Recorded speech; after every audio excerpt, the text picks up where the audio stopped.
Hey guys, welcome back to my channel. It's Ryan from Mama's Got a Budget, and thank you so much for joining me. No, I have not got a new intro yet, so that's what it's gonna be for now.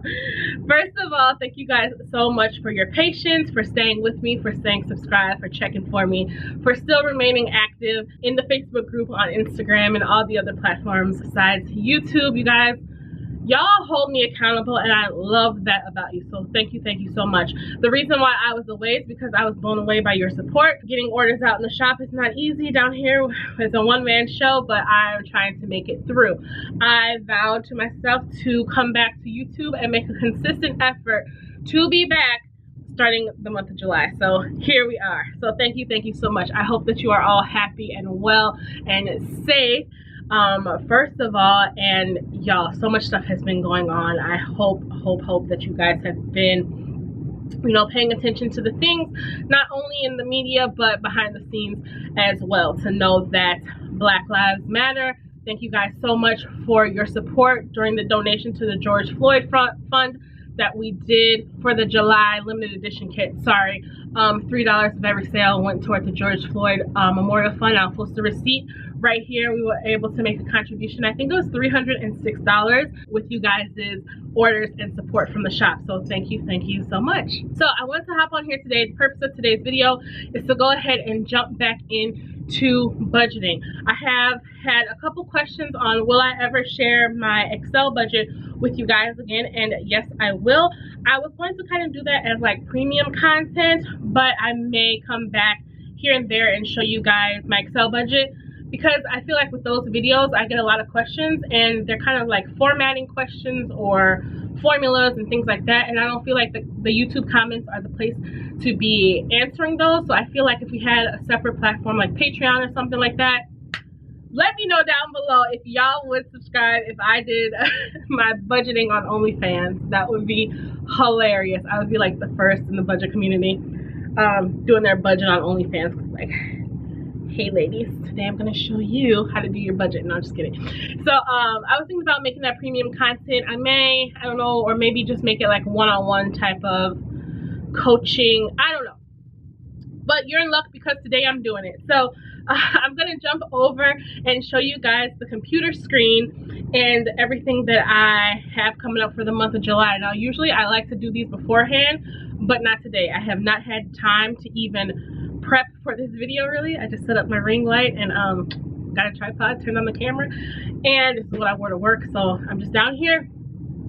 So I'm gonna walk you through it literally from the ground up to show you guys how I build my Excel, my digital budget. I'll call it that, my digital budget. This is not going to be a tutorial about how to use Excel, how to do the formulas, or what would be best for your budget. This is just going to be me showing you how I do kind of my raw budget for the beginning of the month. So if you guys would like to see that, then go ahead and keep on watching. Okay guys, so we're gonna jump right into the budget. Now, as you can see on the screen, this is my new and improved budget. If you have seen my previous ones, it looks a little bit different. I kind of took on the whole format, the persona of the way that we do these at my job. So it's not colorful and pretty and all, you know, color coded. It's pretty much bare bones, straight to the point, and I think I like this a little bit better. So as you can see, I got column E, F, and H. I hid some columns in there, but they weren't really, I don't know, I'm still playing around with it. But columns E, F, and H are what we're working with today. So in column E, we have the account line item name. Column F is the actual amount. We're doing July. You can see it from the header. So this is my budget for the entire month. And then column H is my percentage of income. So every line item, I'm applying that to see, okay, how much of my income am I using toward this life expense, if that makes sense. It'll be clearer once we get to the bottom with the summary. So with the line items, the accounts and everything, you can see I added a 4-digit account number to the beginning of each one. That is just like for quick reference, and the more you do it, if you choose to do it this way, excuse me, the more you do it, the more familiar you'll get, and you'll be like, oh, okay, my medical insurance account 6,000, whatever. So you don't have to put things in alphabetical order, but it helps this way, since we're working with numbers, to be able to also put it in sequential order, if that makes sense. So I just took a random 4-digit numbers and applied it to the line items that I had already on my account. So I just applied it to my life. So like account 6020 is child care, 6040 is my credit card, things like that. So yeah, hope that makes sense. So as we go down, anything, this spreadsheet is also already formatted, so anything I change in column F will also kick out a change in column H, because obviously the numerator is changing, so the equation is going to change, but it'll make more sense as we get into it. So looking at it first with the income, we always want to start with our positive numbers right at the top, right? So we have salary, bonus, other income, and interest income. Now in my net salary, I kind of did something funky there, and I already have it the formula entered. So I took my take-home pay for the entire month and I backed off of my insurance line items, because these are pre-tax. I'm trying to see like what my true net income would be if I didn't have these deductions, if that makes sense, these benefit deductions.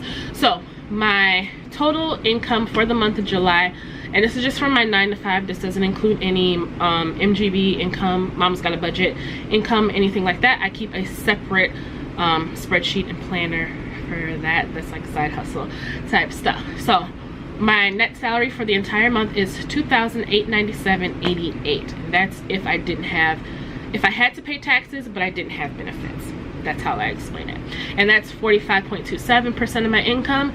Line 1500, I made bonus. We have been getting bonus. Hold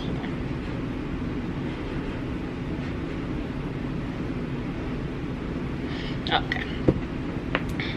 So account number 1500 is bonus 500. And we have been getting, I'm so blessed to say that we have been hit really hard by coronavirus, but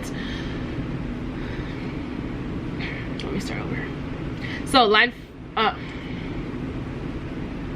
so the next line item, account 1500, is bonus, and you see the $500 in there. So we have been hit particularly hard during this whole pandemic time, and there's just been, luckily it's not as bad. We've actually gotten way busier, so to reward us for our hard work and everything, my employer has been paying out a bonus. I think it was only supposed to be a one-time bonus, if I'm being honest with you, but it's still in there. So I'm gonna just leave the 500 in there for now. I don't know when it's supposed to stop, how long it's gonna go, but I know that I got it when I did my when I checked my Chase account. So I'm like, okay, I'm leaving it in there. So I'm not gonna double it, I'm just gonna leave it alone. And then other income is $3,004 this month, and that is because there's some things mixed in there, right? There's child support is in there, then my stimulus check is in there, and then also I'm getting a refund back from his the summer camp that's not happening, right? Well, it's still happening, but they cut it only down to the month of July, so that's in half, so they owe me half of that money back, so that's also in there. So my total income for the month of July is $6,401.88, and that is a huge month for me. And I know people say that, oh, you make a lot of money and all this stuff, and I'm grateful. Not I am, but I am grateful. I am grateful and so appreciative of that I can say that, right? But I know that there are some people who get paid way more than me as well. So if you're new here, these are my real numbers, and this is how I'm doing my budget. This is not meant to brag in any way. I'm just trying to help and show you guys what I would do, or what I am doing. All right, so let's move on down. We have our top line, our income at $6,401.88. Now I have all these expense accounts. Let me see, how many do I have in here? 24 expense accounts, but some of them have zeros. I like to keep those in there just for placeholders. So I'm gonna move through these a little bit quicker because you can see I do have numbers in here already for some. With this pay period, I did enroll in the HSA. Sorry, I'm in the basement if you just heard the furnace for the AC cut off, if the sound got weird. I did enroll in the HSA account program at work. So So that is also coming out of my check now. So I'm going to insert that line item there, make it account number 6004, and I'm going to do $57 per pay period. So I'm starting off small. Let me do the math on that. If it's 114 times 12, it's about $1,375, $1,368 per year. So I'm just going to start off there. I don't use it too much, but HSAs don't expire, so I figure that if I can just keep that up, keep that momentum going, it'll be a nice nest egg for when I do need it. It'll always be there, and I get the tax benefit from that as well. So we got medical, dental, vision. Oh wait, that doesn't make sense.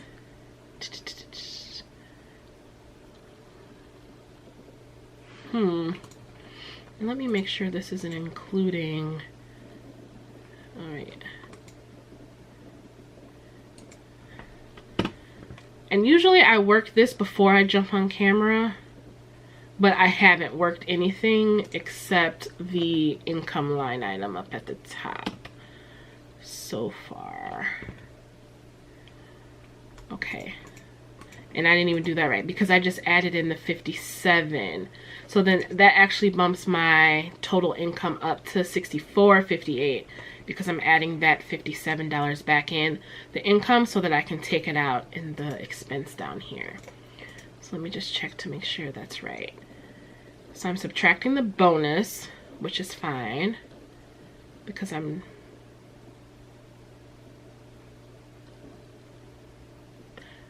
adding it back in. Let me see, am I thinking about this right? I'm sorry, it's late. If I'm taking the bonus out,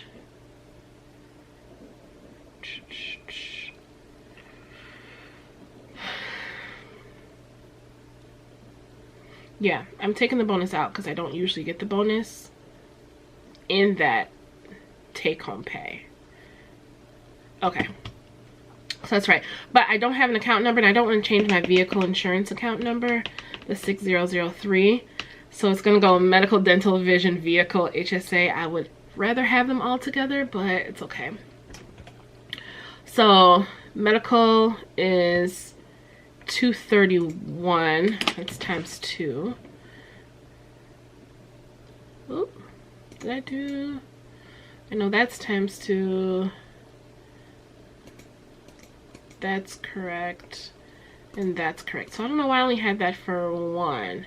Okay, so that just changed my total income. Okay, final answer. My total income is $6,227.46. Okay, that makes more sense. So my medical insurance for the month that I'm paying is $462. Dental is $42.50. Vision is $11.94. My car insurance, let's see, is $144.69. That's correct. My HSA, that's still wrong. My HSA, I need to multiply that by 2 also. Final answer. That's my income. You'll see it. You see it change. That's my income up there, $6,284. Okay, because I need to count that for 2 months. Okay, so new line item number 2, account number 6010, cable and internet. Now I don't want to say that I offered, whatever, I don't know what verb we can use with that, but cable and internet is now worked into my budget for the entire house, so I put that in there, $237.04 for the month. So I'm gonna change this number here. Rent is $400. Childcare is account 6020, and I have $420 in there. Now for the longest I wasn't contributing to that because, you know, schools were closed and everything because of the pandemic. So he's actually going to be going in August, but I want to start in July right now saving so that I can get on my half every pay period move. You know how I do. I take all my expenses and I divide them by 2. So because I'm a month ahead with these expenses, I just pay everything every paycheck. So we got that $420 in there, but it's actually going to be for August. So That's that. Cell phone, $222.14. Student loan, $60.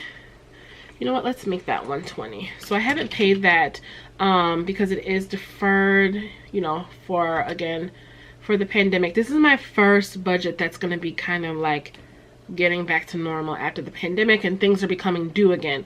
So student loans aren't going to be due until September 30th. But again, I want to start putting money aside a little bit earlier so that I can get enough, so I can have enough cushion to be able to do that half payment method. So car loan, we're gonna come back to, let's take this out. This is my normal car loan though for the month. It's $516.19. I know that can probably be less nowadays, but I want this done and over with, so that's fine. I am still credit card debt free. You can see it there. I paid off my medical bills for my dentist and everything, but I'm starting to get a toothache again, and I think this is like not karma, but I don't know, it's just real coincidental how I pay off my dental bill and now I have a toothache, like bottom right molar or something. So that's $0 for now. Then these memberships don't usually change. Let's see. So I got Netflix, Spotify, iCloud, iPass, Delta Sonic, and the gym, and then an app called Typic. And that's all true, and that's all for the month. Right, that's all for the month. And then I got my Dunkin' app, so I'm still putting a little bit of money on there. $25. Let's bump that up to $40 because that was probably for a paycheck. And then other expenses, I don't have any. Yeah, I don't have any other expenses for this month. And then unbudgeted, of course, I don't know what those are going to be, but I do have that line item there.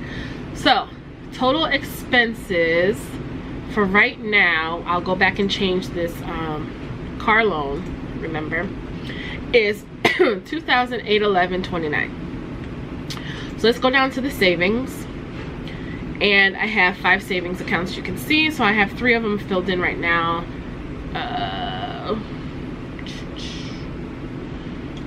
See, yeah, this is times 2, and then 24, 23, 22. So that's for the month. Okay, so now I just have to fill in these 2. So the way I do the challenge is you take the week of the month and then you add that many dollars. So I'm doing mine in reverse so that when December comes around, I'm putting in less. Instead of doing 52 in December, I'm going to do $1 at the end of December for that week. So we got Emergency and Elijah. Now these are kind of variable. These are both, no, Emergency is with Chase and Elijah is with Capital One, the 360 card. But both of these, I can control how much I transfer there, right? So I kind of use that to get rid of any loose change, make up some round numbers and things like that. So just ballparking it, let's say I want to do $250 for Elijah,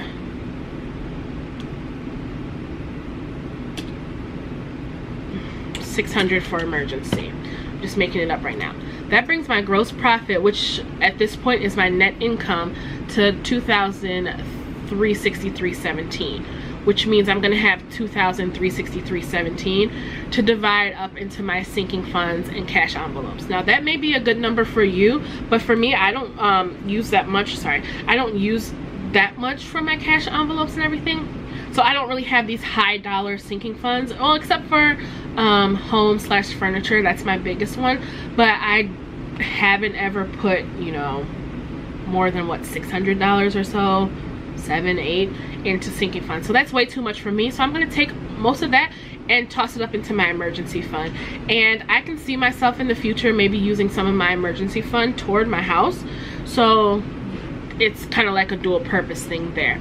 So if that gives me $2363.17, let's put that extra $363.17 up here in my car loan. So I like to start off all my cells with the equal sign just so that I can go back and play with it at any time. So I'm just gonna add that, what, $363.17 up here, because again, we can control how much we send to CarMax for a car. So that brings my car loan to $879.36, my total monthly expenses to $31.74, and that brings my net income, kind of like my subtotal, if you want to call it that, think of it like that, but my gross profit is $2,000. So that's a nice round number that I think that I'm okay with for now. So putting the $600 to emergency, $250 to Elijah. Let's see how this $2,000, if it's too much or too little, whatever. I don't know. I haven't done this yet for this month, so we're gonna walk through it together. Back to school.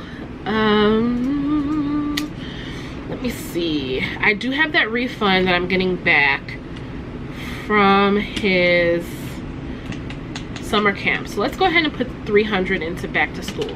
So we're gonna take that money that we're getting back and put it right back into there. I know some people go ham for back to school, but you know, if your kids don't have uniforms, or they, you know, have to take the bus, or if they're older and they're in sports or after school fees and dance club and all that stuff and cheer, I know that's really expensive, but my son's only 8, so he doesn't have that many expenses up front. So he's in 3rd grade. He'll have like yearbook and a few class parties here and there, but the bulk will come from his clothes, then his supplies, and then his shoes, and then like his underwear and stuff, and then maybe school fees at the end, like $100 or something. So, and I've also been contributing to it. So gifts, my mom's birthday is coming up. I don't know if she can hear me right now, I don't think so, but my mom's birthday is coming up, and I did look up the price of an air fryer. Was about $120 something on Amazon. So let's go ahead and put $140 in there. She's been wanting an air fryer for like a year now, so we'll see what happens. Christmas, let's put $75 to Christmas. I can see a lot of Christmas funds getting more aggressive now, especially as we get to the end of summer, beginning of fall. Back to school is like a whole new season, and that's when you start thinking of, you know, back to school and Halloween, Thanksgiving, Christmas. So if you haven't started yet, go ahead and start, you know, maybe beefing up as much as you're comfortable with any expenses that you can think of, looking ahead like to even Q4. You know, that's something that you need to be thinking about now. So car tags and maintenance, I do have my tags that are due in November, but I've already saved for that. That $120 is already in my envelope. So let's go ahead and oh, I do need an oil change. Let's go ahead and put another $75 in there, because I like to get the oil that that lasts for 6,000 miles. Is it? I don't know, because I don't like to go back there too often. Like, hey, how you doing? No.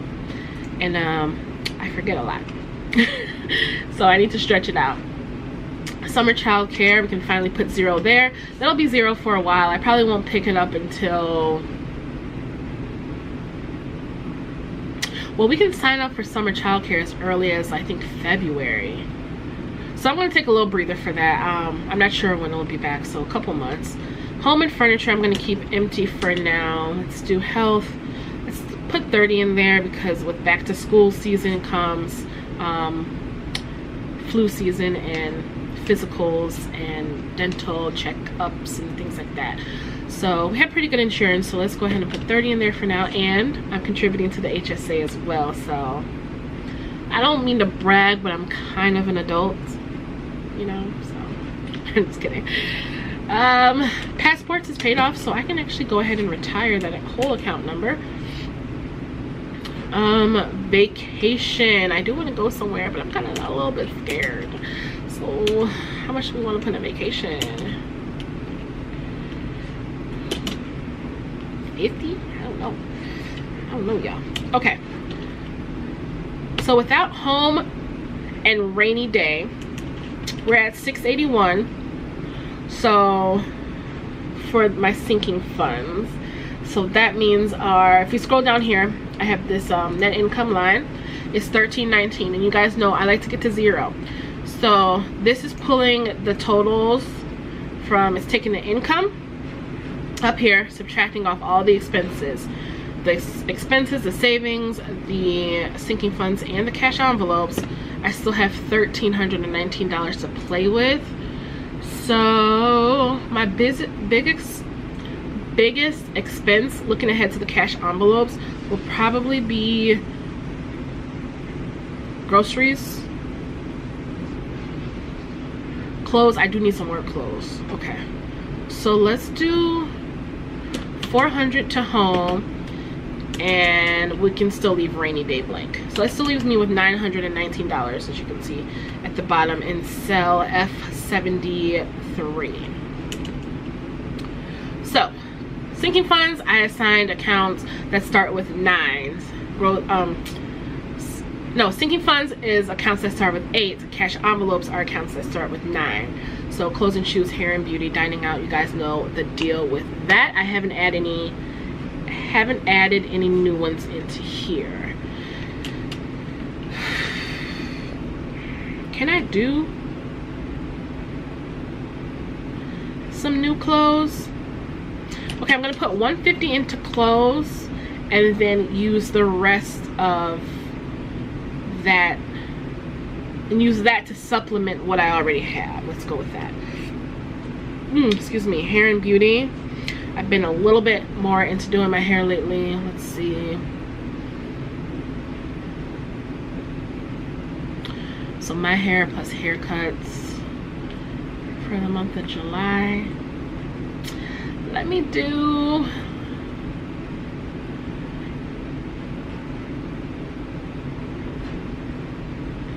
there'll be probably 60. There'll be 100 if I do his 2 haircuts plus tips plus getting myself something. I don't know. This is not going to be every month for this hair and beauty, but I might as well put something in it. Well, I got this stimulus and a little bit extra income this month. Dining out, let's also do 100. Let's do 20 for his allowance. Groceries is gonna be about 240. We can make that 250 for shits and gigs.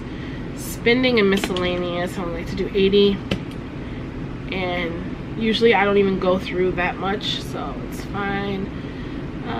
Toiletries and household, we can do 35. Gas is probably another 80. School lunch, he might have to take lunch with him to summer camp, and I think I have like $38 left from the school year, so that'll get me through. So you 100 80 minus the 38 that he already has. You can get $42, sir. Work lunch,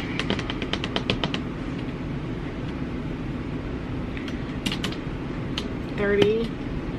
Okay, and down here again, line F73, you see net income is $32, so I can go ahead and toss it up into rainy day.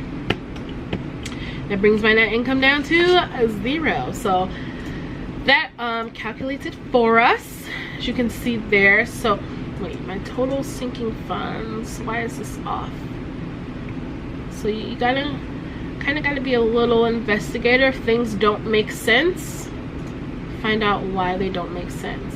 So why would it be showing a number in cell F60 but saying it's 0%?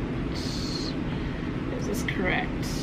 1113 is correct, and this should be,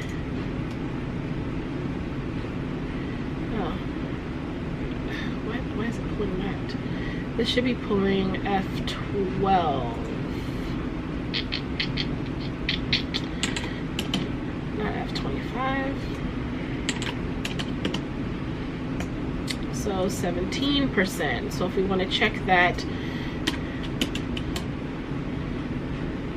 oh wait, no, without all the goofy, the whole long formula, we can do income divided by that expense as a percentage. Let me see.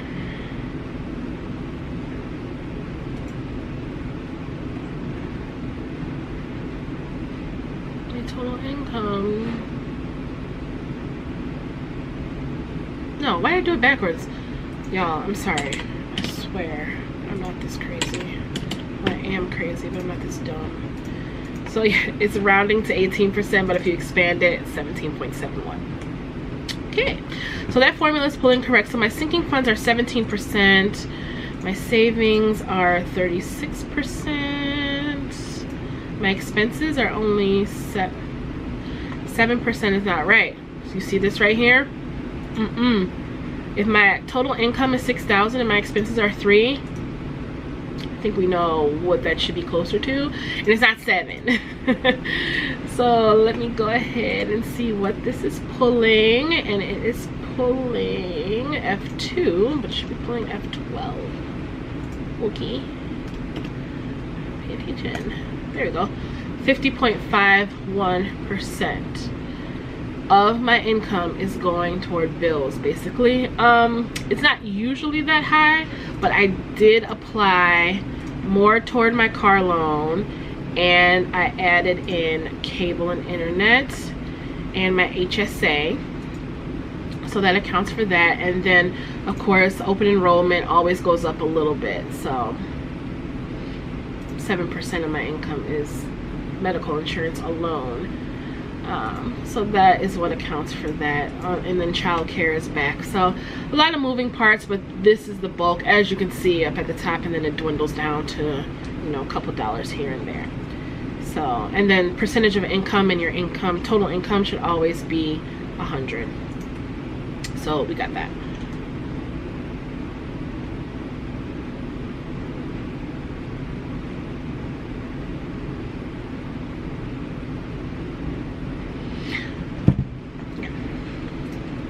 So I also created this little checkpoint down at the bottom, and if y'all know me, I love a summary. If you have the printable or printed version of the budget packs every month, you know, you got that little check-in summary at the bottom of every expense page. And then if you get the stickers, you know, I have that monthly highlights. So this is a reminiscent of all that.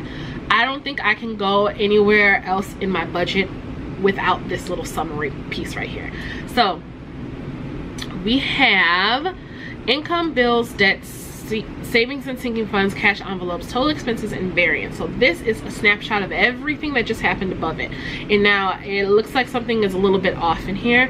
So let's see what it is. So my income, that's correct. That's pulling cell F12. Up there is 6,284, and that's 100%. Right? So my bills, see, this is blank right here. That's why. My bills are everything except for my debt. So I blocked out my debt because I have that on a separate line item. Sorry, I have that on a separate line because I like to see that separately. So let us go ahead and drag that up. No, I was just missing that. So my bills are everything like rent, and then all my insurances. You can also break that out if you want, however you see fit. So my rent, all my insurances, my cell phone. If you still owe money on your cell phone, you can even break that out and put the portion that you're paying for the service, and then the portion that you're paying for the phone or device in a separate line item, however you want to do it. So that's all there. And then it goes down to my apps and memberships and unbudgeted and other expenses down there.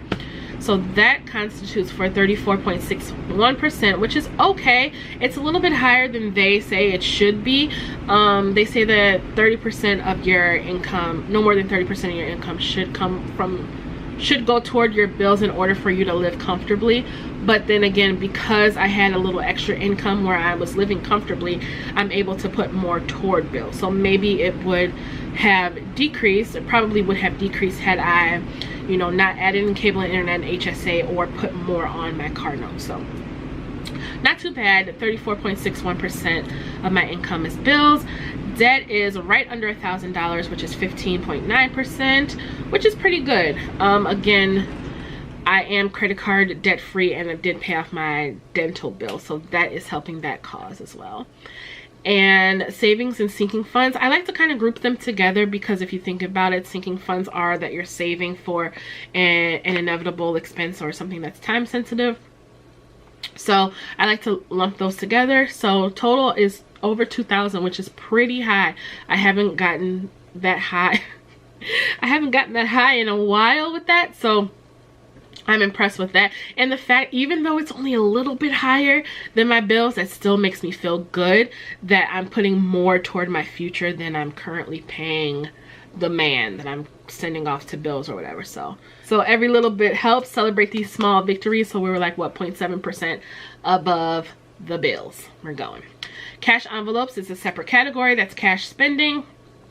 And that totals $887. You can see that's just pulling it right from here, which is our total. Let's do some total checks here. Yep, $887, which is 14.1%. So that is my lowest, which is also makes me feel pretty good that I'm not spending as much cash as I am sending to savings or paying in bills, things like that. I like to see my cash envelopes be the lowest, if I'm being honest, because that just makes me feel like I have my life together a little bit more. Okay, so my total expenses is $6,284, and if you notice, that equals my total income. So that brings my net income to 0, which is what we like to see. Whew. Okay, I think that's it. So I like to go through these line by line because I'm conditioned to do that. This is what I have to do at work. We have to create a whole separate Word doc with notes about each line item, if there are huge variances, anything new. So that's what I like to do. That's how I come across. That's what I like to do in my videos and in my products, like I said, with the whole budget pack and doing the mini mid-month check-in. Where was your highest variance? Where was your unbudgeted expenses? Why did this pop up? Why did this change? Things like that. Really drill down into your budget, and it'll make you understand things clearer. Like, yeah, that's a little high, but I am putting more on it because I have more income to play with this month. So that all makes sense. So yeah, guys, I'm gonna have the cash stuffing portion of this video be a whole separate video. I don't want to hold you guys too long, so I hope this was helpful for you. I don't know how many more digital budget videos I'm gonna do. I may have this part of my premium content. I am thinking about starting a Patreon, so I may put this kind of stuff on Patreon because I don't want to have to try to teach people Excel in the YouTube comments. I don't think that's the place for it. So this is like very like, this is just what I'm doing, kind of basic things. But if that's something that you're interested in, let me know. If a template or something like this is what you're interested in, also let me know. So stay tuned for the Patreon that may be coming soon, but more importantly, stay tuned for the next video where I'm going to be stuffing all my cash envelopes and sinking funds that you saw here. So I'm going to, we can make it right now. Oh no, I'm gonna have to tally it up. So you can also make a bank note, which is what I like to do on the side. So you'll see like how many hundreds do you need, how many 50s do you need, 20s, 10s, 5s and 1s, 5s and 1s, oops, and 1s there. And then you can break it down even further. So I'm gonna go to the bank and I'm gonna get out 1113 plus 887, which is exactly $2,000, but I'm gonna have it broken down like that. So when I come back in my next video, I'll have that $2,000 and I'm gonna stuff every envelope, and we can just sit down and stuff envelopes and chit chat. Whatever you want to see. So thank you guys so much for joining me here today. Again, let me know if you have any questions that aren't too in-depth, because I might not get to them, but let me know if you have any questions, if your budget looks the same, if you like how this budget looks, if you're transitioning from doing a paper budget to doing a digital budget, or if you do both like me. Girl, I do both, it's fine. I'm bi-budgetable, so it's fine if you do both too, because I do both. Thank you guys so much for watching. I hope you're happy, healthy, and safe, and I will talk to you guys later. Peace out.